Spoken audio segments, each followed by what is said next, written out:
SailGP Insights takes a data lab to every Sail Grand Prix. This lab conceals the best-kept secrets of SailGP's fleet. This room receives data from 1,300 sensors placed on board the F-50s. Teams can see each other's data, but only those who know what to look for will find the key to success. The best sailors in the world know this room as the Grand Prix Vault.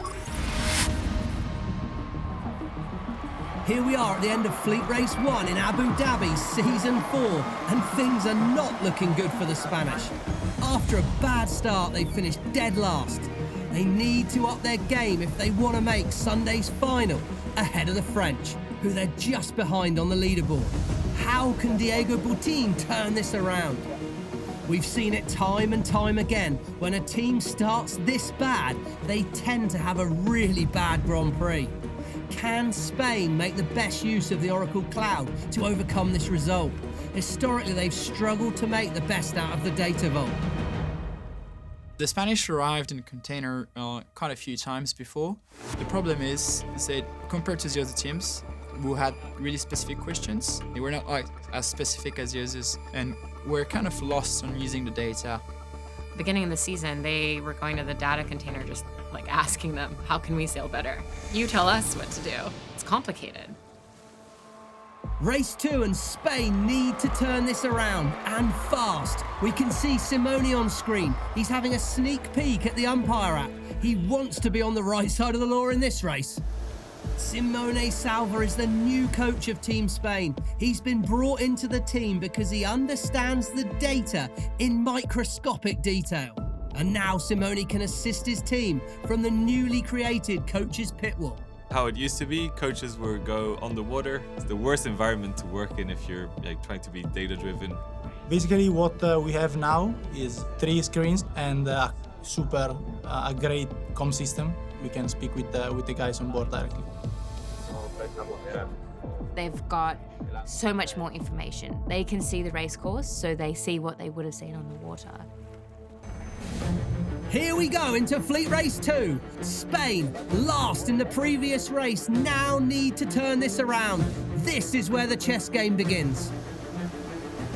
It's super crowded in there, and look where Spain is, just behind a row of F-50s. Canada, France, GBR, Germany, and the USA, all of them blocking the way of the Spanish. How is Spain going to thread the needle? That's the million-dollar question. There are quite a lot of situations where a helicopter view like the AMPAP is better than being on board. Oh, you can tell it looks like Diego Boutin from Team Spain doesn't know where to go. During the start, we had the French. We were a bit faster than them, and the comms that came from me was, okay, you are clear and you can go. Okay, so this is the problem that Spain has. The driver of Team Spain, Diego Boutin, has a clear corridor in front of him. But if he decides to go straight in between Switzerland and Canada, the Spanish will be at the mercy of the Swiss, who will be able to luff them and destroy their start.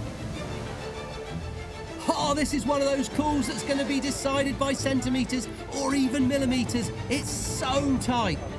It was quite a close call because the guys on board were, Diego told me that he was not 100% sure. Do we have seen with Canadians? Come up.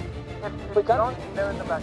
Now Spain's going through the eye of a needle. To the right they have Canada, and to the left they have Switzerland. And there you go, Switzerland's luffing them. They're pushing them. Oh, is Spain going to get away with this? The coaches are now able to see the umpire app live. Is Simone Salver right? Has he made the right call? Oh, the Swiss are not happy. They're calling the umpires for a penalty on Spain. The Swiss pressed the button for the protest, and there was a green flag from the AMPAP. And obviously without the AMPAP it was impossible to do that call. And look at this, with 10 seconds to go before that line turns white, it's Spain who found the gap. Huge move from Simone and Diego. In Abu Dhabi it was a slow speed event. In those speed events, it's all about millimeters, centimeters. A very crucial part of the race is owning the marks. It's all about getting the inside and doing less meters, no? So the coaches in our case Simone, has to be really on letting us know if we can get inside the other boats or not. That was a crucial part of the game in Abu Dhabi. Very good help from the coach booth to make the boat be in the right place in the course. After a very complicated start, Spain get to mark 1 third, and they've got a clear shot to fight for victory in this race. Clear wing. We stay now? Yeah. It's critical to give the best information possible to the team, and Team Spain managed to extract all the potential of that app. And it really shows how the ump app and the coaches are now able to be the 7th sailor on the boat. And it's Spain who win fleet races 2, 3 and 5, and that's given them enough points to get into Sunday's final. What a turnaround! The most interesting part about the data, it's all fully open and you can know exactly what everyone's doing in every moment and take bits of information from each team and evolve from there. And I think it just speeds up the learning process and keeps everything so much closer.